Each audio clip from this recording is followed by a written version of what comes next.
Hello everyone, welcome to Redmen Radio, the Liverpool podcast. From me, Paul Machin, and this man right here wearing a rather splendid Tokyo Time cap, Mr. Chris Pajak. We'll talk a little bit more about that in a moment.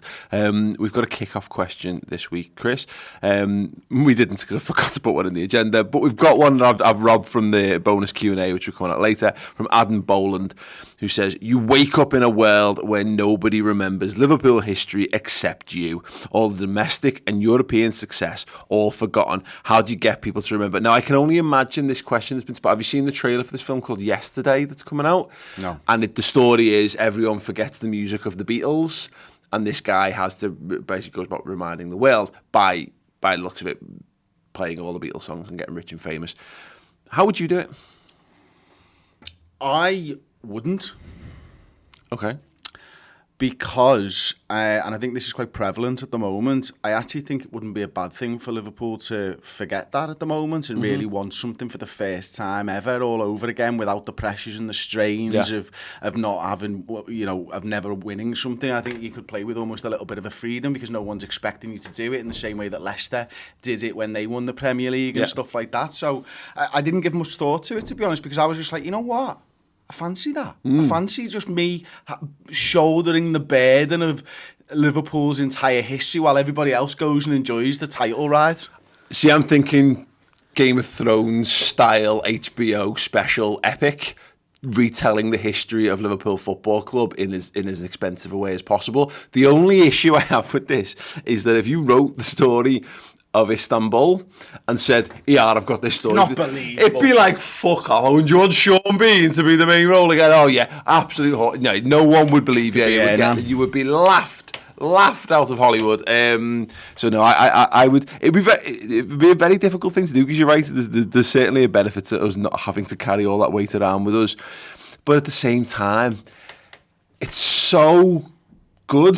I think this about opposition fans and whatever, and they go, all you ever do is go on about your history. If you had it, you would too.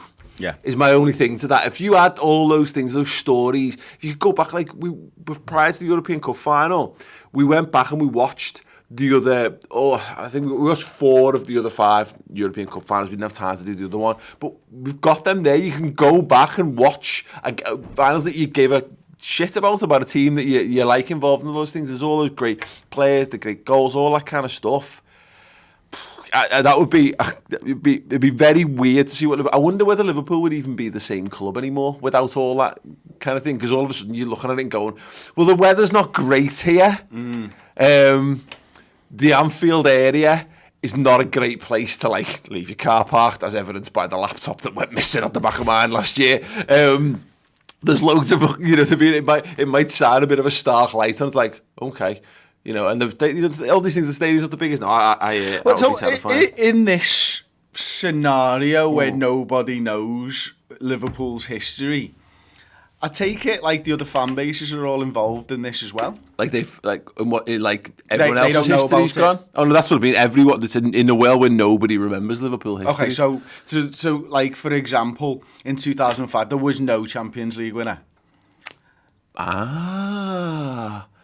Maybe it's like that. Maybe it's like so you just filling in the blanks. Like, listen, I've got to the bottom of this mystery. It was just us all the time. Yeah. Every time there's a gap. You couldn't have possibly won 18 league titles and 5 European Cups. Mate, you all remember yours. None of us remember ours. Let's see where this one's going, please. Absolutely. Or if everybody's forgotten it, would you embellish slightly? Yeah. 13-14 have ended slightly differently. Something going back. Steven Gerrard didn't slip against Chelsea. Exactly. You can pick and choose what you choose to remind people of. Absolutely. So many things that go. You think of Hossamy never played for Liverpool. All these players.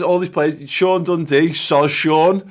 Your registration forms have gone missing as well. Never heard of you. Never heard of you at all, mate. And listen, I love the idea of the HBO stuff. stuff, but I would much rather it be like Prison Break or Memento style stuff, like, you know what I mean? So like, you've got like 5 stars tattooed on you, you can't work out why the fuck you've got them, like, and then you just have to go back and piece it all together and find out that way. How cool would that be? I like the idea there's like there'd be a support group somewhere, and it is all these terrible players that who's going to go out their way to remind Salif Diao that he played for Liverpool and he was involved in Jimmy Taylor, he's like, no way, I want a European Cup. Are you kidding me? Barely tie shoelaces, let alone kick a football. But like being this lost generation of terrible footballers who we've forgotten about as well, and they're in like a support group going, I feel like there's something missing from my life. There's just this one important thing, this one meaningful thing I did in my drab, horrendous existence,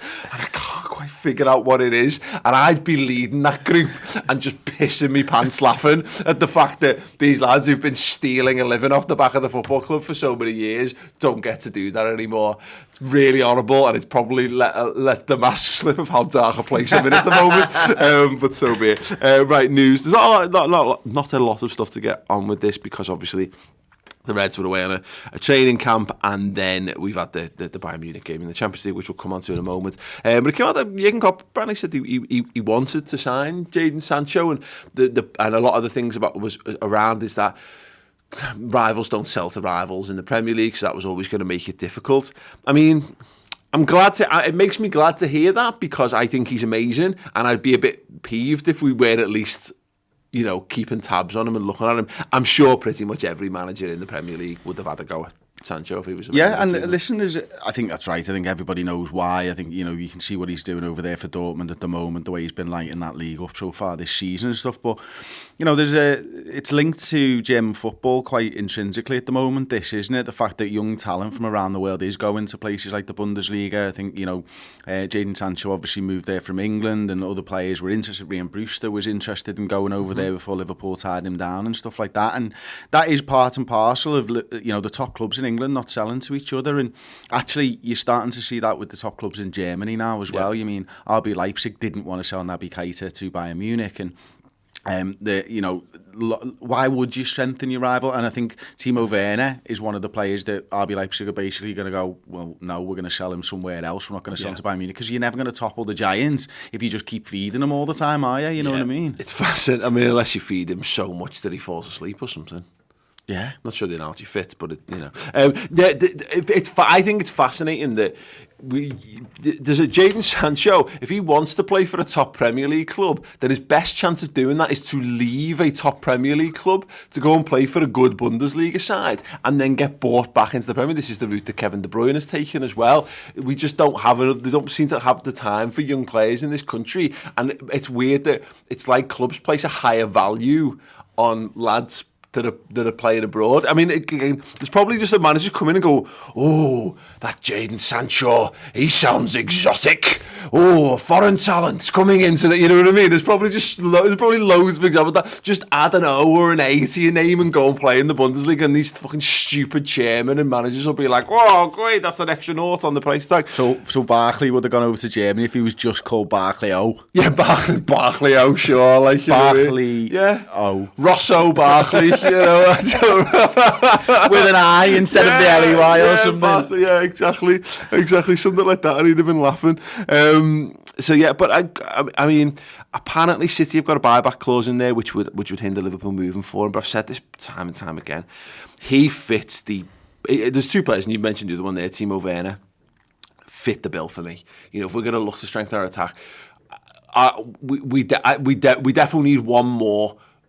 If not necessarily ready-made, because I think Brewster's going to have a role to play next season, but he's completely untried at the highest level. And so at least in that regard, Sancho's similar age to Ryan Brewster, but he'll have had a season in the Bundesliga under his belt. And I say Timo Werner's youngish, but not young. We should be going and getting, I think those are the kind of calibre players we should be looking at in the summer. Friggin' lootly, mate. And, you know, it's a league that I like English clubs buying from. I like Liverpool buying from the Bundesliga because it's the league that most closely mirrors the Premier League for me. Okay. I think when you're looking at the Bundesliga, and interestingly, Chris Williams backed this up this week on the Newsroom podcast for me. You know, he's a Bundesliga journalist. He covers the entire Bundesliga. And what he was saying is you don't get sides low down the league like Augsburg, who will park the bus in the Bundesliga. They all play the same sort of way. They play a high pressing style of football from top of the league to bottom of the league, and that's why sometimes they get pummeled 8-0 and stuff like that, because there is a way that they want to play in Germany. And I think sometimes the top Premier League sides closely mirror those German sides. We're all starting to move to a counter-pressing style philosophy and stuff like that. Well, the two best managers of recent times in the Bundesliga are now operating in the Premier League. And you can see that, and you can see their effect on the Bundesliga themselves, but also, what does that do for players? And I think systematically the players understand the systems that are going to be played in England. So Sancho is one of those guys who, understands how to play in a system, but equally he's one of those quick transition guys who can beat a man, who can break down those low block sides, because that's what you need. You need that little bit of something in the final third. Why Mo Salah's so good, why Eden Hazard's so good, because they can turn a man and all of a sudden you're through that low block, and that's the type of player that Liverpool need. It's great having lads who can overlap and stuff like that, and your fullbacks and all that, but sometimes when a team is defending resolutely, you need a man to beat a man, and Jadon Sancho fits that bill better than anybody in the Bundesliga right now. Yeah, absolutely agree with that. A little bit of further on transfers. Not really things have necessarily moved on. I think there's a bit of a recycling going on here from the Daily Mirror. They've cited Portuguese paper Correio de Manha, who claimed that Liverpool submitted an offer for Benfica's João Felix of around 61 million, but saw their efforts flatly rejected by the Portuguese giants. This kid is another one of them. He's got a 120 odd million release clause, which Liverpool, I don't think in a million years will ever activate. He's another one where he's going to move to to a big club at some point in the next season or two. I can't get too carried away on these things, but seeing that Liverpool are starting to spend the big money where it needs to, given that we don't necessarily need a lot, it would be a fantastic shift. Following on from the Sancho, whatever stuff we just said there, it would be a fantastic shift of Liverpool's policy if we went out and went, right, who is the most exciting talent in European football right now? Okay, him. How much is he going to cost? This much. Great. Get him signed up. Go out and beat Man City, Real Madrid, Barcelona, Bayern to a player for a change. And I think that would be that. We've made a really good fist of.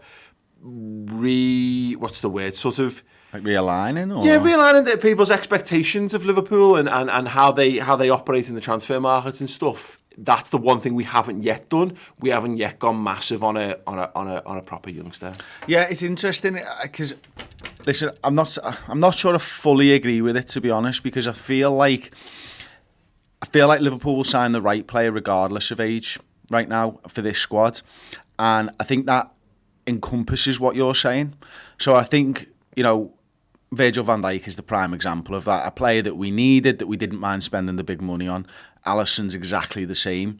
Now, would you preference a young goalkeeper, for example, if you were still looking for a goalkeeper over Alisson? I don't think the money comes into it, is what I'm trying to say. Yeah. I think you might see us do what you're saying, but for slightly different reasons. Mm-hmm. I don't think I'm explaining myself very well. So, listen, the left-back thing.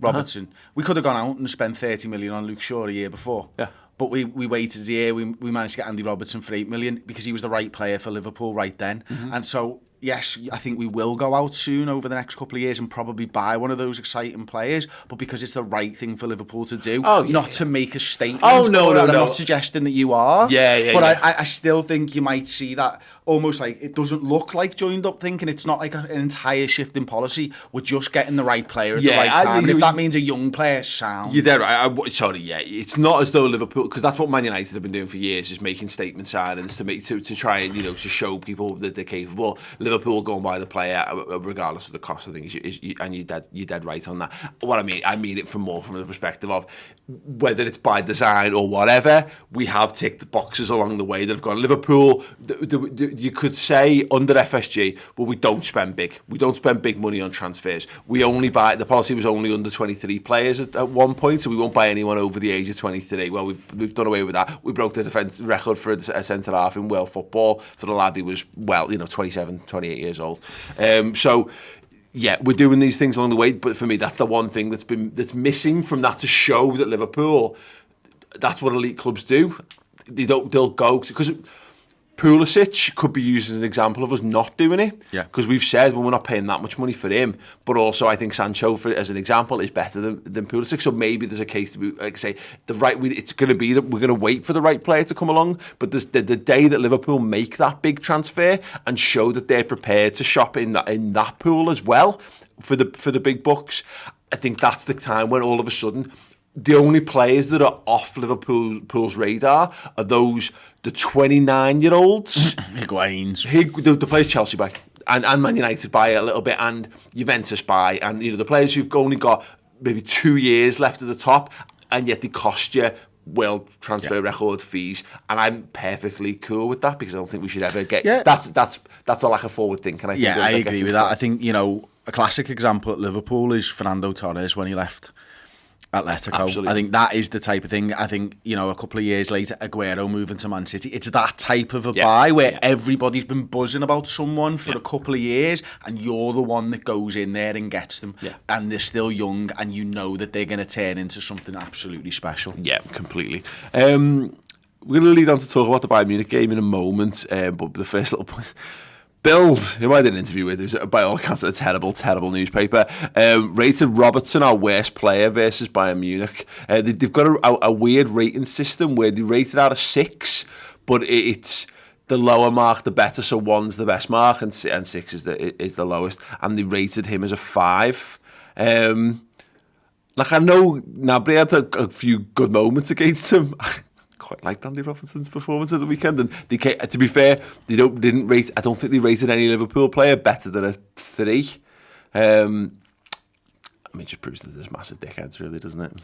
Yeah, either that or they've let the trainee do it and not explain their numbers being the wrong way round. Yeah, basically. We're going to talk a bit more about Bayern in a minute then.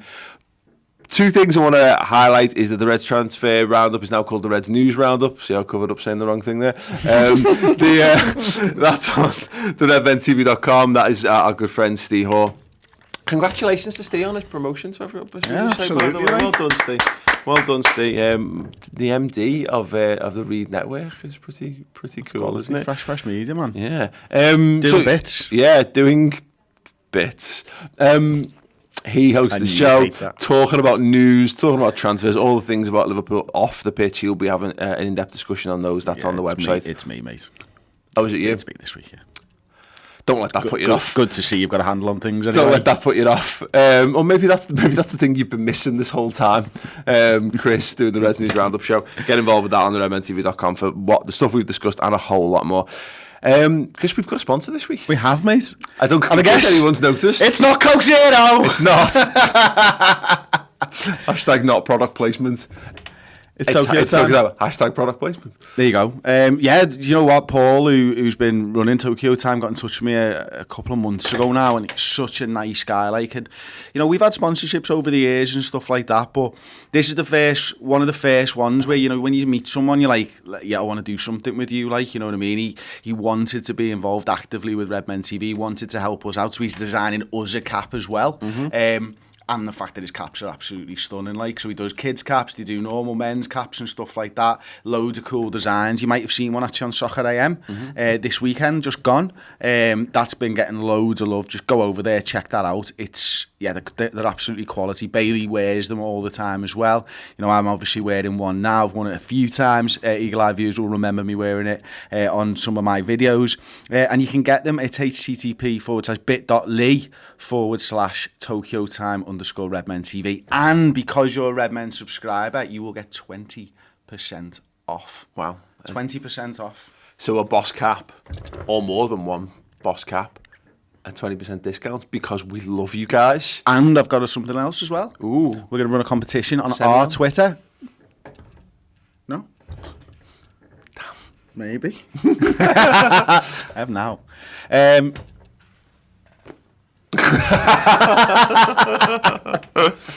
So we've got a competition running on our Twitter. When this video is out, all you have to do is retweet it, follow them, and obviously you need to be following us, and we'll give away 5 of these Tokyo Time caps. They are absolutely splendid. Go and check the website out. There's some absolutely belter belter. They're one of those things that I'm not well it's up on that hair, modern though, trends. isn't it, Paul? No. Well, why you won't wear a cap? I'm not a head. Why would you cover that hair up when you've got my hair? And look at that at the back. You know, see that there? It's thinning. I'm going to be wearing more and more caps as time goes fine. on. I'll say it's fine. Steor is going to be in these caps every single week. But no, what I was thinking, I'm not totally up on a lot of like the modern trends and what have you, but I'd seen them, and things start to permeate your life and your news feed and what have you, and I've seen more and more people wearing them. I thought, oh, they're very good looking caps, but I had no concept of what they were or whatever until the guy came in. I was like, holy hell, yeah, that, and there's a real kind of a moment for good looking headgear and so they're absolutely quality. Like, I mean, he went over to the factory to see where they were all made and stuff, like, so to make sure that the quality of them's all brilliant. I don't know if you can go on to this, like, can you go on to a one on me? But like, just like even like the inside of the cap there where it's stitching and it's branded up, and it's absolutely top drawer, like it really is. It's top quality, like. Yeah, so good for people who've got, you know, eggs and nests to cover, and also people who just like a good hat and get over to Tokyo time. Fantastic. Bayern Munich, Chris. We've done the final word on this, obviously the instant match reaction, etc., etc. Fantastic content. The final word in particular was a real boost. I was feeling a little bit down about it, and the sense, I think it's a sense of disappointment. I don't feel like disappointed in the players particularly. I think they all put a good shift in by and large. I don't feel like we were outplayed. I feel like we gave a good accounting of ourselves. I was just disappointed because it felt like a goal was coming. You know, there was a big spell at the back half of the first half of the game where we were totally dominant, and I genuinely felt like we were going to score, and I felt if we scored one, we might score two. Yeah. And it's one of those situations where because we didn't, and because I feel like we had those opportunities, I'm just a little bit disappointed that we didn't beat Bayern Munich. What a world to live in. It's mad that, innit? I mean, listen, they've been getting to semi-finals, finals, quarter-finals, what seems like every single year while we've been wallowing through Roy Hodgson and ownership issues and all this kind of crap, and you're like, we went toe-to-toe with Bayern Munich, and I'm disappointed with a draw. Yeah, we've come pretty far in the last couple of years, you know what I mean? Yeah. And, you know, they're a good side. I still disagree that, you know, people keep telling me they're an aging side. Not really. Really? Yeah. I mean, Frank Ribery didn't start. He's aging. Yeah, I get that. He's 36 years old. When he come on, I had these visions of like Trent being like, I've literally grown up watching you. He was probably, what is he, Trent's 20? 20, yeah. Ribery's got to be playing 16 years or so. So all Trent's life, he's probably, while he's been watching and playing football, he's known who Frank Ribery is, and he comes on for 20 minutes against him and holds his own against him. I didn't really see Ribery do absolutely anything, but other than that, I know Hummels is getting on a little bit. Yeah. Lewandowski's getting up there. That side's full of youth around them, youth and experience, and a little bit of some top quality world class players thrown in, and Liverpool looked the better side. Liverpool should have won that game. Liverpool will be disappointed just like we are that we didn't go and get the victory. But my word, I mean, I think that the demise of Bayern Munich has massively been oversold. Yeah, I agree on that, and you're right. I think, but also I think it's a credit to us. You know, this is I'd say this when this draw happened, I was excited for it because I thought they were a good team. It was good to challenge ourselves, and we've done that. And as I say, the sense of disappointment is only just backed up in emotion. It's not backed up. I'm rewatching the game in the cold light of day without being in the heat of it. I look back and I was like, yeah, God, I saw much more of the good things that we did, and it's telling actually that, you know, because so much of the good stuff happened in the first half in the Cop, it's harder to see it actually so far away from you. Most of the people who watched it on telly, their greatest annoyance was just how shit the commentary was. And the analysis was as much as anything else. But, you know, as you said, that's a very, very good side. And one that I said at the time, if you go out to Bayern Munich, there's no disgrace in getting knocked out by Bayern Munich because they're a bloody good side. And it can happen. And like I said it with PSG, there's a level of football teams at which there's just an elite level of football clubs, and they're games that if you have to be your absolute best to beat them, and if you fall slightly beneath your best for a moment, you can lose to them, and a game can get away from you, and that absolutely works both ways because Bayern Munich showed a lot of respect to Liverpool on the night. You know, whether it was because maybe they do fear that they're a waning power or whatever, they didn't feel that they could go genuinely, you know, blow for blow, toe to toe against us. let's look at it from that perspective and let's treat that as a massive compliment. Because I think they know, they've seen us blow teams away. They've gone to Anfield thinking, we want to make sure this tie is not over after the first leg, because let's be honest, Liverpool very nearly, Liverpool qualified for the final of the Champions League pretty much based on their first leg performances in almost every round they were in. Yeah, they did. And that will have been in the back of Bayern Munich's minds, or maybe the forefront of their minds. I think the level of respect that they showed us, the fact that their centre-halves, he sat so deep, they didn't want to let anyone in behind them, the way that their full-back didn't overlap as much as we've seen previously in Bundesliga games from them this season, the fact that, Lewandowski was quiet and they were only really using 4, occasionally 5 players to attack, worried about what was going the other way. Listen, respect was shown on both sides. I'm not just saying it was a one-way street here, by the way. I think Liverpool rightly gave Bayern Munich the respect that they deserve, and Klopp knows all about them. He knows about their powers, he knows how good they are in Europe, he knows how difficult they are to knock out of this competition. Goes in, it's half-time. Yeah. It's half-time and we're in a really good position because I'm not sure that they can keep us out 2 games on the bounce. Yeah, and we showed our maturity as well, because you're right, given those situations, I think we had to maybe play a little bit within ourselves because of the Fabinho Matip thing at the back. Talk about this on the final word as well, in the Trent Alexander-Arnold just getting back into first team games after a while out. So we weren't at the peak of our powers defensively, which again I think is another big plus for how well we handled them for that. But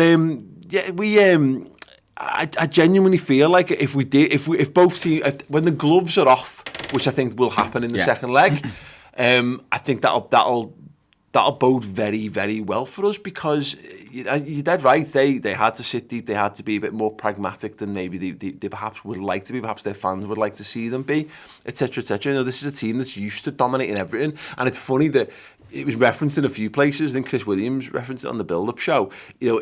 The best time to play them was like 2 or 3 months ago. Whereas they've not just got on an uptick of form, they've adapted to the situation that they're in. It's not a familiar situation, but this is a team of absolute winners. This is not like Chelsea, who are a team of winners, who when things aren't going right, they just down tools and go, I can't be arsed. This is a team of natural born, thoroughbred, institutionalised winning at that football club. And that's something that happens because again, this is a team of European royalty just like us. They'll look at their situation, they'll adapt, they'll change, and they'll get back on the horse again. So they'll be coming into this spell now going, well, we can close the gap on Dortmund in the league, and we can have a good run in the Champions League, because they're a fucking good side. And what it comes down to for me, not that anyone said this, and they shouldn't do even if they had, but there's no disgrace in getting a 0-0 draw against Bayern. It sets us up nicely for the second leg. It doesn't give us the platform necessarily that I think we you want, having had your home game, but I don't think it can be underestimated now. They may go and blow us away at the Allianz because they've got the capability of doing that, Chris. Them not having the away goal can only be seen as a positive. Absolutely. That away goal changes the complexion of these ties, doesn't it? It always has done, it always will do. It's why, they're talking about getting rid of it at the moment, aren't they? They're discussing whether to continue it. I think, looking back over the years, that away goal was brought in because it was very difficult for teams to go away because of the way that you had to travel and coaches and boats and all that type of stuff. And it was very difficult for the away side. It's not seen as much as a disadvantage anymore, so that's why they're talking about getting rid of that. But my word, that's one of the best rules in football. Yeah. It really is. It adds a level of excitement until the very end. Yeah. Like Bayern Munich 1-0 up, 85 minutes in the Allianz, and they're 1-0 up, and they're not safe. Yeah. That changes. Divock Origi enters the pitch. Shaqiri, won a Champions League with them. Virgil van Dijk starts taking swingers from 25 yards, and you just let's see how they handle it. Subs Cole Meyer on, used to work there, and then all of a sudden Cole Meyer from the back stick. Bear in mind, of course, that my narrative there, we're dealing with a goalkeeper with normal sized arms, of course, which is going to make it a bit more difficult. But no, you're dead right. It goes both ways, doesn't it? I've seen Liverpool get through ties on away goals. I've seen us get knocked out on away goals and things. So, but you're right. That's why look, we didn't go to Napoli, but we went to Belgrade and went to Paris, and it was terrible. Two terrible performances from Liverpool away from home. If we'd gone to Napoli, we'd have seen 3 terrible performances away from home. That's something we need to rectify. It goes back a little bit further than that as well, doesn't it? You know, Absolutely. we lost away from home in Kiev. Yeah. Of course, that was a neutral venue. We lost away from home in Roma. Yeah. So the last 5, we've lost. Yeah, it's something that very much needs to be rectified. But you know, we're going over to Munich. I can't wait for that because Munich's a fantastic city. But I can't wait for that because, as you say, that thrill, that giddy thrill, and the group stages are fine. Like, it's great, you go for it, but the group stages are just games of football ultimately. Now, that sounds a bit like I may have been a bit blasé on that, particularly because we've gone so long without them. Listen, there's a finality that comes with knockout football that you just don't get unless the 6th game is the deciding game and you're away from home, for example. Well, we saw it with the Napoli game. Ultimately, that Alisson save late on was a heart-stopping moment because, you know, that was the fine margins for us being in the Europa League and being in the Champions League. So we had a little bit of it for that, certainly. But yeah, that feeling that you just don't replicate that in other football matches, because you're right, it's now a 90-minute, potentially 120-minute, but you know, not likely, I guess. You know, the odds of neither team scoring, I think, would be pretty slim, I guess. But you've got that straight shootout with Bayern Munich, 2 teams, 5 European Cups each, you know, going into that game. Go on, use your line. No. Please, you use every week, please. What? You're immovable. Oh, no, yeah, fine, yeah. Go on, 2 teams, 5 European Cups each. The irresistible force meets the immovable object. I've got 3 weeks. Got 3 weeks to gear up for this. Don't want to shoot me load too early. But yeah, that's boss. That's great, and that's what you're in it for. And I keep coming back to this season, is that you just want to be in big games of football that matter, big games of football that if you win, good things happen. And if you lose, as long as you don't get battered everywhere, you can go, okay, well, as long as we give our all, come what may, basically. So I can't wait. I can't believe it's like 3 weeks away, isn't it? I don't know. Yeah, I didn't, like, is that this season, or was it the same last season? Because they split it over 2 weeks, don't they? I don't seem to remember having to wait that long. Yeah, maybe. Anyone knows the answer to that, let us know in the comments on that. That might just be our stupid lack of knowledge, because let's not to think Listen, a lot mate, about you missed the team news show last night for our stupid lack of knowledge, and it was only the fact that I was checking my phone that I actually did it. Yeah. You know, we forget every single time we go to a European game that the teams don't come up. Yeah, I mean, I still don't know whether it's the Premier League or the Cup that starts at 7:45 and 8. Well, the Champions League used to start at 7:45 and they changed it for this season. What does the Premier League start at? 8 o'clock. And what does the If it's televised. Right. So, you think I'd know? Yeah. I go to the game all the time. I think it was only, I'm pretty sure, maybe I'm right. I think it was get only there for like 7. Yeah, I think it was only Champions League games. They give you an announcement, they tell you, it's like, you know, it's half an hour to kick. I'm like, oh shit, is it okay? Brilliant. Let's go in then. Don't want to get an MQs. Go and get me Bovril. Brilliant. Right, we're going to talk about Manchester United and their return to Castle Greyskull in a few moments. Before that, Chris sat down on his wonderful newsroom podcast with the aforementioned Bundesliga journalist Chris Williams. So it's not just about Bayern, but obviously about football and what have you in general. We split the show in 2 this week because one was so heavily focused on German football and Bayern Munich. It's absolutely brilliant. His depth of knowledge on the Bundesliga is unheralded almost. Wow, that is some high praise, isn't it? I mean, there's probably people there that know more about the Bundesliga, but I've never met them. Consider it heralded. So we've got that out already, and then the second part is coming out on Friday. Yeah, and that is very heavily focused on Manchester United first and foremost. Then we talk a little bit around Premier League stuff, and then we delve into Chris's life and covering the Bundesliga from the UK and travelling over there. And I forgot to ask him about bloody Brexit. So next time he's Brexit. I'll be asking him about that bloody Brexit. Yeah, get over that. Here's a little clip. But I think this is the Man United game's the biggest game this week, surely.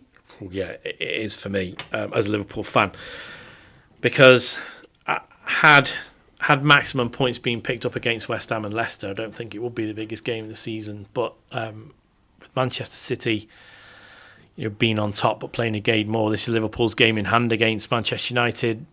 Last time out at Anfield, it was a fantastic result, but ultimately it ended probably the worst manager's reign that United have had. and they got Ole Gunnar Solskjaer in, who's come in and done well. But I think we saw in the Champions League the other night that he's done quite well, but has he done well enough to take them to that next level? So that's my only hope. But yeah, if there's any game I could have said that I didn't want Liverpool needing to go into as a must-win, it's Manchester United away at Old Trafford, being looked after by a caretaker manager who's played and won trophies and won the treble and single-handedly won them a trophy and knows everything about what's between the two clubs. He's got Ferguson on his shoulder and in his ear. It is the worst possible game for Liverpool. Yeah, the redmentv.com. It's free for your first month. Once again, go over there, sign up, get that and a whole host of other amazing content, front and back end stuff around Liverpool Football Club. In-depth, detailed, tactical analyses, deep dives, chat, fun chat, light-hearted stuff, including the subscriber Q&A, which follows immediately on from this podcast. Some absolutely belter questions. Some very weird stuff coming up. Manchester United, then, Chris. It's funny, I was thinking about this the other day. We never seem to be on level pegging with Man United ever, and I mean that like either we're on top or they're on top. It never seems to be a straight shootout with us and Man United for anything really, apart from like that League Cup in like the forgotten League Cup final in 2003. I think it was 2003. Why? Because it's the forgotten League Cup final. And this feels like this season, like very much Liverpool back on, well, towards the top of the pile. Man United having a few struggles and what have you. I'd like that narrative to continue, to be perfectly honest, because when one team's on top, they tend to have a lot of it their way, and vice versa. Yeah, I think it's something that you brought up in the build-up show that I didn't realise. The only two times we've won at Old Trafford was when we were in the title challenges. Yeah, 13-14 and 08-09 in the last 10 years and stuff, and that kind of goes with what you're saying there, doesn't it? I think, I don't know if I'd like to be toe-to-toe with Manchester United, because I think, getting beat by Manchester City, if you were to get beat by Manchester City in the title running, it wouldn't hurt as much as Manchester United, because there's just something about those two clubs going head-to-head over things. So, and also, it also means that now I'll enjoy the fact that Manchester United are further down the league table than us. But the resurgence that they've had under Ole Gunnar Solskjaer has to be respected. Yeah, I was shocked to see that they're in fourth. Not like you need to check the table past number 2. I don't know. I've had no interest in it. Like I was like last weekend, I looked and I was like, God, Spurs are right up there, aren't they? When did that happen? I know. I just like. It just I just don't feel the need, and again that's like, I just love the idea of you picking your phone up and being like, right, getting the app up, here we go, sounds. It's like and that will do me. Thank you very much. Yeah, honestly, like I just really haven't paid that much attention to it. Like I'm trying to switch off in between Liverpool games as a part of it, and because when you're top of the pile, I know all the information I need to know. If Man City win, they're closer to us. If we win, everything's fine. That's the sum limit of your knowledge you need to know about the Premier League at the moment.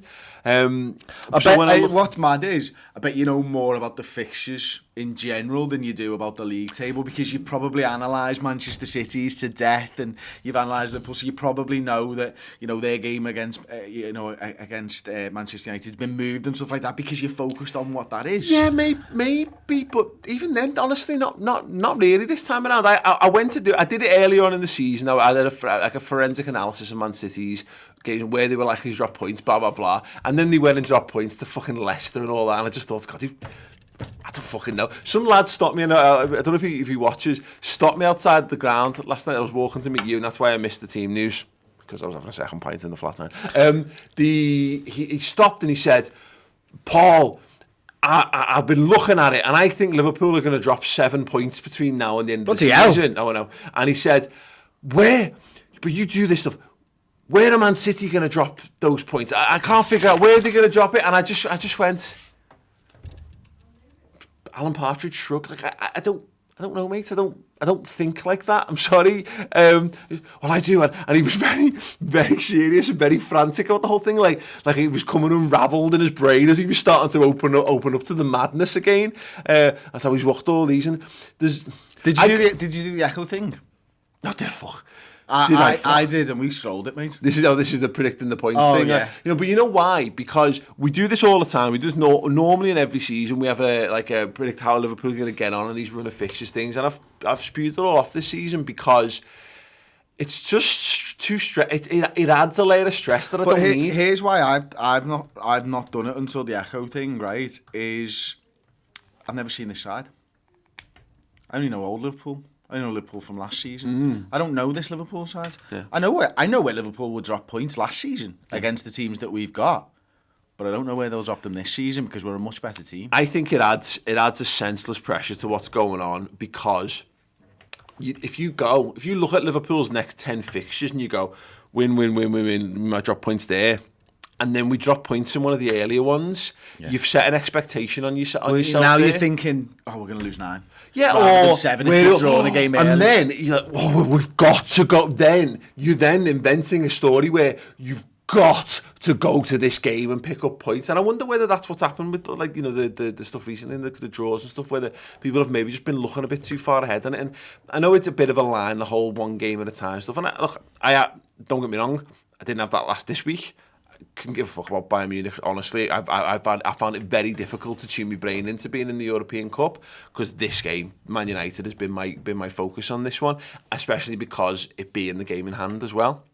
It's our chance to obviously put ourselves back clear again, and it being such a massive game, and it's Man United and all the things that accompany it. But no, I don't know whether maybe it's self-preservation, or maybe it's just I haven't had the time to really stop and think about it too much. But I haven't looked too far ahead. I've had to in terms of like calendar and things and work things again in the future. But I know I probably don't. I probably don't even know who we play last game of the season. Like things like this.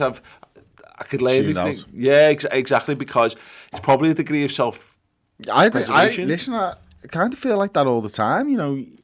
It's so difficult anyway. And I cite the Manchester City stuff. I stopped watching them about 6 weeks ago. I can't take, like, if Liverpool draw and I get a genuine defeat because City win. It's too much for me. Yeah. You know what I mean? And thankfully the title race did thin out because early on in the season when Chelsea was in fucking Man City, you know what I mean? Yeah.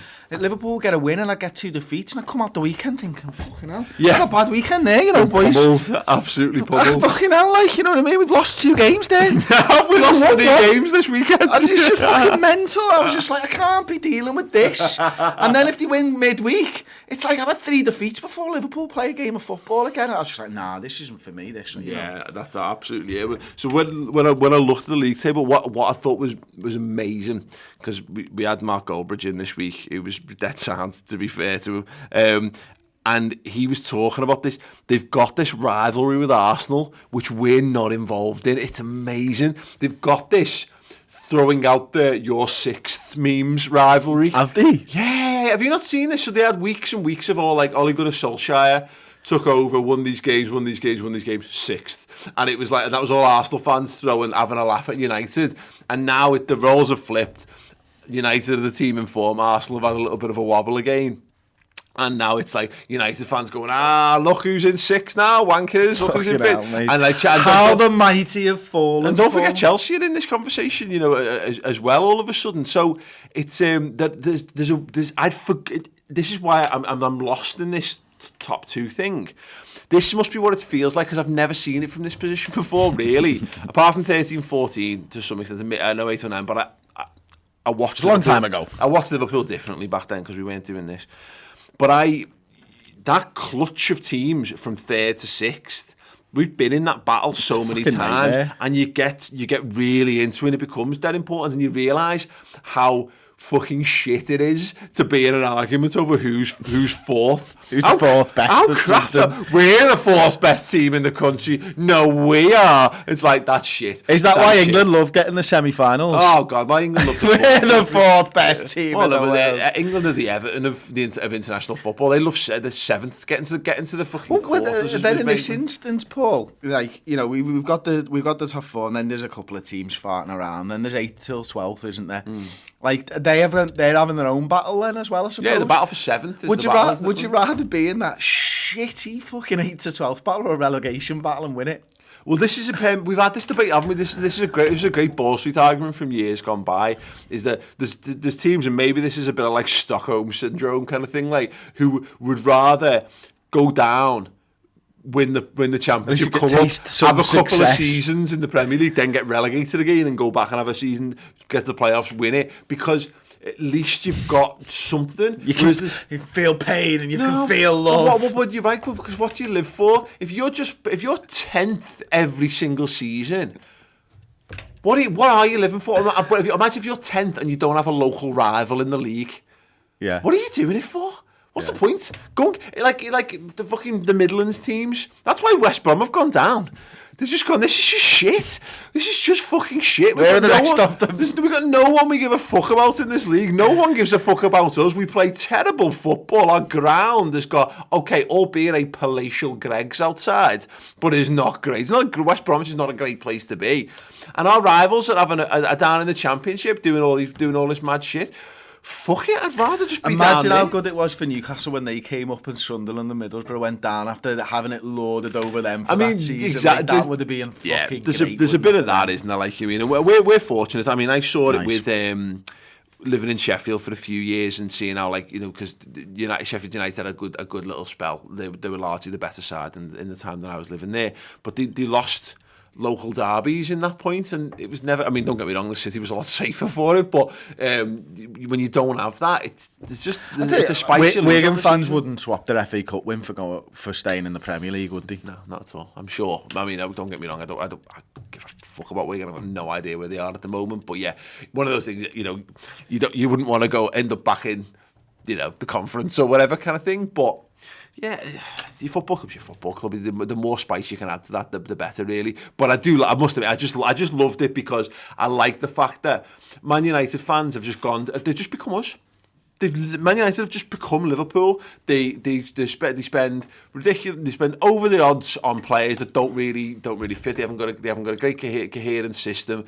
They are throwing the love behind players and managers that aren't really of the quality that the history of that club dictates they should have. They're now obsessed with Liverpool. My uncle is obsessed with Liverpool. Speaking to my auntie about it, and I was saying, like, why is he putting Facebook posts out about Liverpool only clearing one end of snow? Why does he care? She's like, oh my God, I've told him to shut up about us because he's absolutely obsessed with Liverpool. I've been there. I used to know everything about Man United because you wanted to try and find signs of weakness. You spent too much time thinking about those shower of bastards. And now that they're not on my radar anymore, we just did the thing for Premier League Productions this week, didn't we, ahead of the game? And we were constantly getting asked, what about Man United fans? Them thinking about you in the league. And it's like, thoughts about them? Honestly, like I said, I was genuinely, I thought they were still six and they thought, oh, well played, good. That means they're on a particular form. But I said it, and I said it honestly, if we win this game, that's the last time I will think about Manchester United for the rest of the season.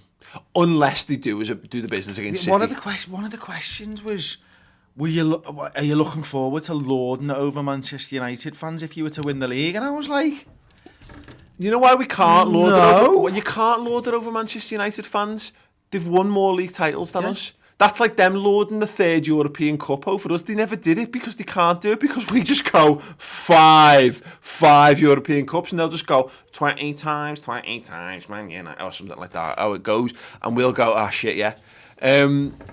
You know, we'll lord it over Man City. If we beat City the title, then absolutely, I will look to actively rub it in the face of every Man City fan that I come across. If you can find me and I can work a phone. Yeah.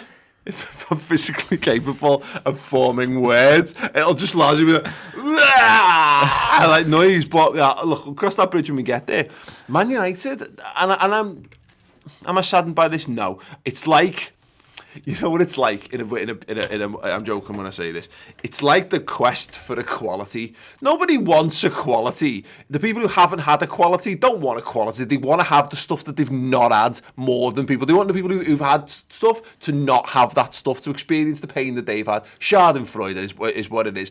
I don't want a world where Liverpool and Man United are number 1 and number 2 in the league, battling it out every year. Fuck them. I want Manchester United to go into administration. I want Manchester United. I want Old Trafford to fall down, you know, not with anyone in there, because you know what I mean, all that. But I just want Man United to go away. My life would be brilliant with no Man United. I'd happy just have Everton as our rivals. I can live with that. I genuinely fucking hate Manchester United. So I live for that. I live for this, and this is what this game is for me. It's all the positivity. It's Ole Gunnar Solskjaer. Oh, isn't he doing a fantastic job? We fucking rock into that absolute fucking, just that fucking ground, and it's a big ground that they spent all that money and had all that success in, and I just want to go in and I want us to stick it up the chuff and batter them everywhere and just get on with big smiling faces. And just leave them just wallowing in their own piss behind us as we walk out of there with 3 just points. Leave them in a fucking quivering heap on the floor, full of self-doubt and loathing and nothing but bitter hatred and jealousy towards what we're achieving. Well said. Thank you. Any of their players you like? Rashford, Pogba, but I think he's a good player. De Gea. I wouldn't have him on our side. I really like players. I really like. Not like. Let's not get into the combo 11 shit, because it's just fucking, it's a bit 80, isn't it? But we've not done plenty of it, by the way. The players I like in their side, David De Gea. Like I say, I like Paul Pogba, although I don't like what he represents in modern football. I fucking love Marcus Rashford. Right? If he wasn't a mank Man United fan, which is literally my kryptonite, as a Scouse Liverpool fan, as a footballer, I absolutely think he's fantastic. Really like Anthony Martial. I quite like Lukaku as well. I don't know what the hell they've done to him. I like a few of them. I'll tell you the other one that, you know, I've always liked, and Herrera. Like, as a footballer, he's got that needle about him. He's one of those players that if we'd have signed him, he'd be one of the guys that I'd absolutely love watching play football. Yeah. But he's just a prick. I hate Matic. I hate him. He's so fucking slow. Yeah. He's so fucking gangly. He's so fucking tall. And he wins stuff. Yeah. I don't understand it. Like, it's just he's fucking shit. Got some good players, haven't they? And yeah, the Ander Herrera thing. Do you know what it is with Matic? He reminds me of you in a lot of ways. Right? When you play football against you, you're fucking tall, you're fucking slow, and I can't get the fucking ball off you because you move at a speed that I don't think's going to happen and work. So you do a step over. You're a step ahead of me. This. Yeah. And I'm like fucking gone, and I'm like, where's the ball? And he's like, oh, he's still fucking doing his step over fucking 10 seconds later. When people do things at 100 miles an hour, there's the time to just kick back and enjoy life. Yeah, I am Matic wanker. I know, yeah. I love wardrobe wanker. The Herrera thing, like, again, Mark was at lengths to say how important he is, and he's their key player. He's very, very underrated, and he's had some really good performances against us. I think about what I'd like to see happen to him. I'd like to see him get Fabinho'd. Yeah. And we saw this with Torreira a bit. You know, Torreira's had a fantastic season for Arsenal. He was great at the Emirates, but he wasn't. He didn't get the grip on the game at Anfield in the same way, and I'd really like that. I just like players like them, little scrappy, yappy heroes.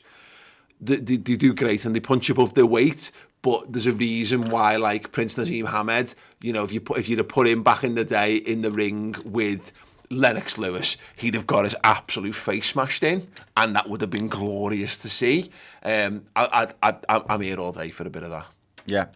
It's why Joe Allen really didn't work out at Liverpool, is it? Especially in big games. You know, those type of players, when they come up against someone who's bigger, who plays in the same manner as them, who wants it just as much as them, they don't have the physical skill sets to be able to match him. Fabinho bull rushing Ander Herrera flipping, landing, hurting himself, getting taken off the field. Brilliant. Yeah. I don't actually wish him pain. But I mean, to be fair, I'm sure Man United fans are thinking the same for the Keita Matic thing. But that's an exciting test, and this is a big one for Keita, isn't it? I think he exuded a lot more confidence in the Bayern Munich game than I think we've seen from him. We've seen it. I think it's been growing in recent weeks.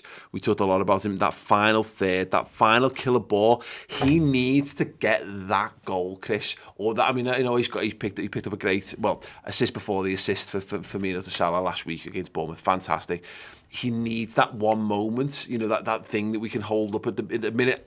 We talk about it being a good thing. Him being in that GIF clip for the pass to Firmino, but we need him to get on the end of something. We need him to stick one in the top bin, anything like that. We were talking last night on the way home, and I said to you, and I'll say it again here, is I don't feel like when he gets into the final third, he feels comfortable in his own skin within that side. I don't feel like he thinks that he's earned the right to take a shot from 20 yards.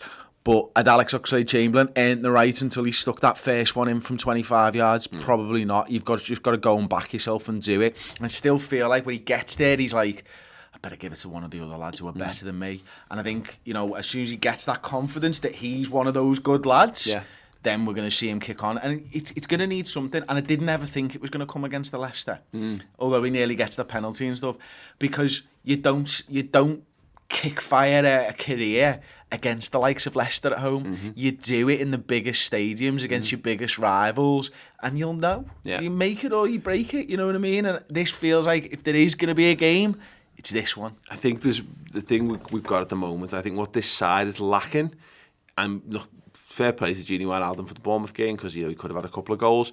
If we're going to play midfield three, one of those midfield three is going to have to start scoring some goals for us. He's going to have to start contributing. I'm not talking loads, but Alex Oxlade-Chamberlain, a handful of very important goals for us last season that made a big difference.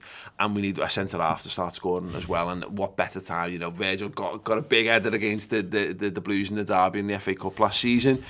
He still owes us more goals, I think. Oh God, I love him. Dear God, Matip, he's big enough. He gets his head on so much stuff. That might be the difference for me in this game, is that whether it's a Wijnaldum, whether it's a Milner, whether it's I hope it's Keita, because as you say, that's just a big statement. We've paid a lot of money for, and we're starting to see what we get from him. Everything is so congested at the very, very top of the league right now. We could do with having someone break out from the pack here and offer us another dimension exactly the same way. You know what we need, Paul? We need a fucking goal of the month. That's what Liverpool have needed. We don't get enough goal of the months, do we? And that's a credit to Liverpool, because they don't need them to break games open. But these type of games are quite often decided on a moment of magic and stuff like that. Someone 25 yards, top bin, free kick, or have you got a play that you've been sat on for 6 weeks until you need it? A free kick routine or something just a little bit different that they haven't seen. Pull that out the bag, use it. It's your one-time only offer. That's the time you get to use it. Does that break the game open? And if you've got anything you're hanging up your sleeve, please, this game, this weekend against them. Just do it. I can't live in a world where Man United are able to fucking give us any shit. They've had their time. This feels like it should be the start of our time. I mean, last season was very much that, of course. It isn't beginning here by any stretch, but yeah, it'd be nice for this. I think we ended the Mourinho thing. That actually, in some regards, it was a big help to Man United. I just want that world where a win for us just casts seeds of doubt, as you put it wonderfully on the build-up show. It makes, even if it's only a small clutch of United fans, and then they're going to start it, but look at what good he's done. He hasn't had the team, he hasn't had the players, he needs a transfer window.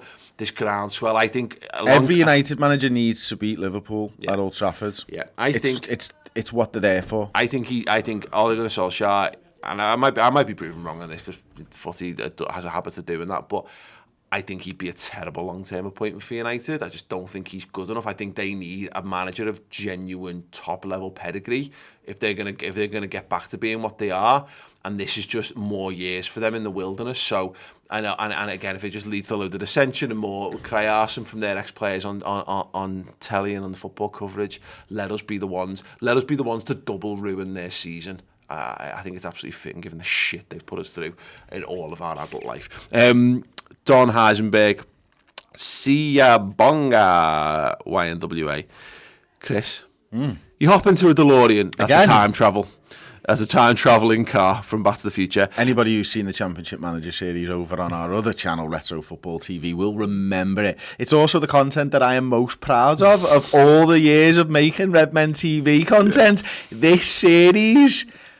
Absolutely was superb. And if you are new to Redmen, you don't know about Retro Football TV, just search CM0102 and you can probably type our names in afterwards, and you'll get like 10 episodes of gloriously ridiculous Championship Manager. It's got 2 of the greatest real footballer cameos in a fictional series that's ever happened as well. See if you can spot them. You hop into a DeLorean and you must pick between going back into 2 times. Either you go back to the 90s and ensure United weren't as successful as they were, or you go to 2005 and have a rich Russian bios and we win all the titles Chelsea won and they remain a small club. That is actually a pretty tough pick. Not for me. Ruin United. Ruin United. Ruin United. Ruin United. I mean, you've picked the 2 sides that I hate most, Don.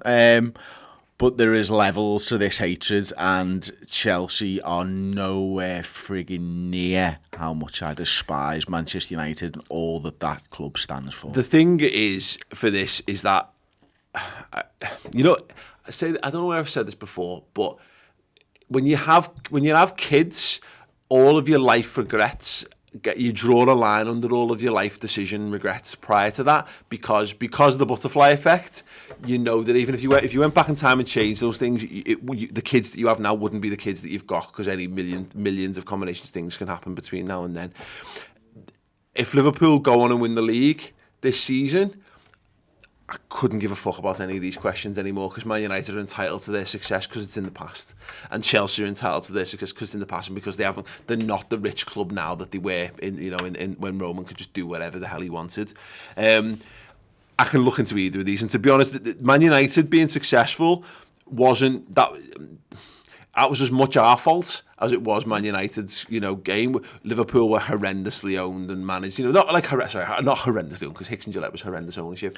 Liverpool, we didn't step on, we didn't capitalise, we didn't make use of the monies that were available commercially. We lost with the times, and we didn't foresee the big boom. But what's happened to Man United, and we'll see this become a problem, I think, if they continue to be in a little bit of the wilderness over the years, is that they've become this conglomerate, and they are that first and foremost now. And as much as I have loads more respect for Man United than I do for Chelsea, because Man United were already a pretty storied, football club, a very good local football side with a great fan base, a large fan base, and and they have shared, they've had heartbreak in the past, they've had to overcome and all that kind of stuff as well. So I have that level of respect for them, and they built themselves right.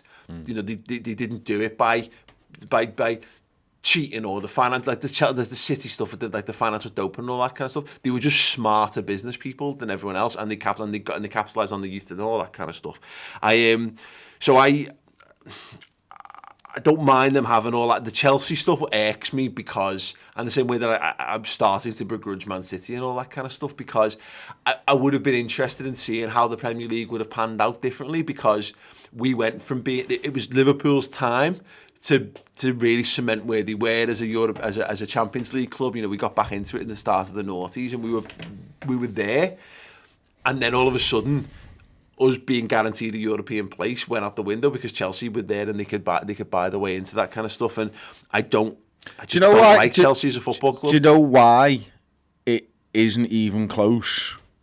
Because I would never want ownership like Chelsea. I would never want to be that club. I would never want to pull the trigger that often on managers without giving them a chance. That for me isn't an acceptable scenario. I don't want that. I like the way Liverpool have built themselves back up.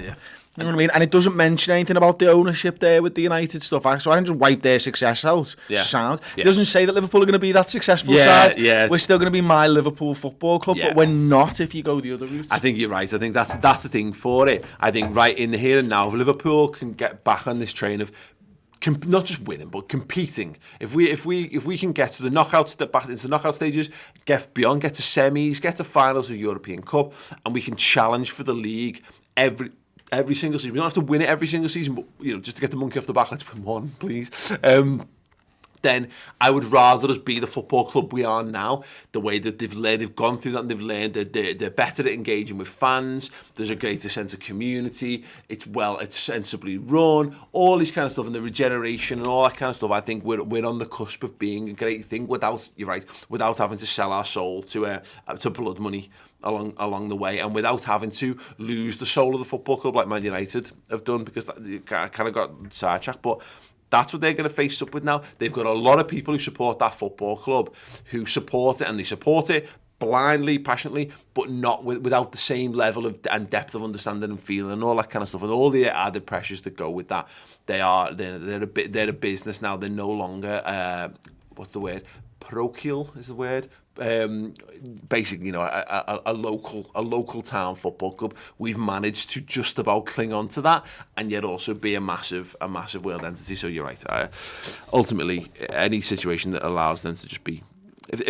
I'd swap all of that for them just having to go to stadiums and have to smell poo all the time. How's that? Fine. Ryan Podach, one of the best and worst purchases you've ever made? So, there was a storied air hockey table that was sat in this room for a significant amount of time that I paid far too much money for, that we didn't ever use other than as a blockade for Tom to be able to change the camera positions and stuff. That was a pretty poor purchase, but on the grand scheme of things, you'll remember this, but I purchased the web design course from Open University. You know what, do you remember that? About this the other week, yeah. Yeah, didn't do that. Paid like 1,300 quid for that fucker. Didn't do that. And on that, university, Paul. Yeah. Pay a lot of money for that shit. Yeah, still paying it back. Yeah, me too. Still paying it back. Left after a year and about 3 months. I paid a lot of money for that, and I've learned most of the lessons that I paid to learn. I've had to teach myself in the years afterwards because I was too much of a fucking moron to go. I just say this, and I've got a lot in there, and we have a few students who come in here, and I've said this to people in the past. If you're paying to be in university, it's not cool to skip classes. You're just a fucking dickhead. What you should do is you should break down the total costs and work out how much each lecture costs. And when you don't go to that lecture, set that equivalent amount of money on fire in front of your face and see how many lectures you miss, is all I'll say. It's cost me a fucking fortune to not learn anything and to have that debt hanging over my head because I was a fucking moron. I had a belter laugh though, to be fair. Yeah, same here. I got off my tits for 3 years. And the final one for me is about 1 in 5 pairs of Adidas trainees that squeak. You know it. Yeah, absolutely. I don't know why they do that. Like, it's fucking annoying, it's like isn't when it? you get a bad car. I swear by Adidas trainers. It's like, honestly. It's fucking jeopardy. Maybe you should just take them back. Maybe that's the thing we're doing wrong there. Like, if your car made a fucking horrendous rattling noise, you'd be like, this is wrong. I'm having this problem. I'm not I just driving accept this car it as the norm with Adidas. Just can't be arsed. We bought, it's like, we're doing a lot of things. We bought some lights. We got 3 lights in the back, and the stand's a little bit loose on one of them. Just send that one back, and I just went, I'm going to level with you, lads. The effort I've gone to do this, I'm more likely to buy 3 entire new ones than I am to go through the process of contacting the seller, packing up the one broken bit, and going to the post office and sending it and all that kind of stuff. Like, but yeah, best and worst purchases. There's tons. I've made some. Can I tell you another one? Go on. I bought a royal blue T-shirt. Like, I don't know. I was in the shop and I was on my own, and this is going back a few years and stuff like, and I bought it and I got home and I put it on and was like, it's just been sat in my wardrobe ever since. Yeah, I like that. Best purchases. I just bought a Golden Tee arcade machine for the office, and I've never been happier with an extravagant purchase like I am with that. It's Chris' hand. Chris is the walking wounded from it. But I had, I've said this to people. I bought it with something we used to always play in our youth. Love that game very much. But we'd not played it in 15 years or whatever. Okay. Maybe more. And Sai asked the question, if you played it since, what if it's shit? And I was like, best not to think about that. And then with it being in the office for an hour, Sai called it the greatest game he'd ever played, and he's right. So yeah, absolutely spot on with that. Worst purchases, random one. The only thing, I got fixated on this and I couldn't think of anything. I've made loads worst purchases in this, I'm certain of it. Discworld, the point and click adventure for the PlayStation 1. Okay. I could go back to a number of PS1 games, but me and my cousin went to town. We had 50 bullets in our pockets for a brand new PlayStation game. He bought Worms, Nice. and I bought Discworld. And Discworld is fucking shit. It is fucking shit. The point and click games are weird anyway. On the PlayStation for a start, so dead hard to play. There's a bit where you get Lieutenant Eric Idle's voice, and he just says the same thing over and over again. And wants to smash me telly in. The leaps of logic for you do this to make this happen are unfathomable. Even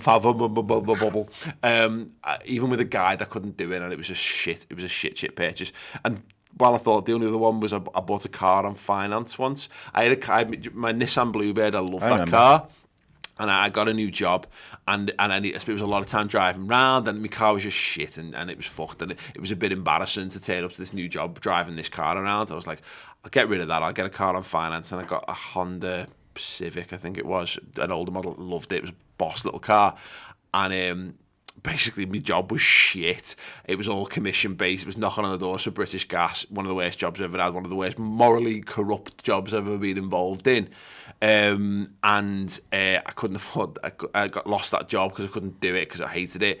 Couldn't afford to repay it. Had to pay $5,000 to not have a car. Effectively was what I ended up with no car. And I say that my dad ended up having to bail me out and all this kind of stuff. So that was, in terms of the most ludicrous payments, and that was probably the absolute worst. If you want to know more random stuff, What about my best purchases? Give you a list of me. God, you gave so many. I thought you must have gone through the best purchases at some point. Like, no, start listening. Me bad motherfucker wallet.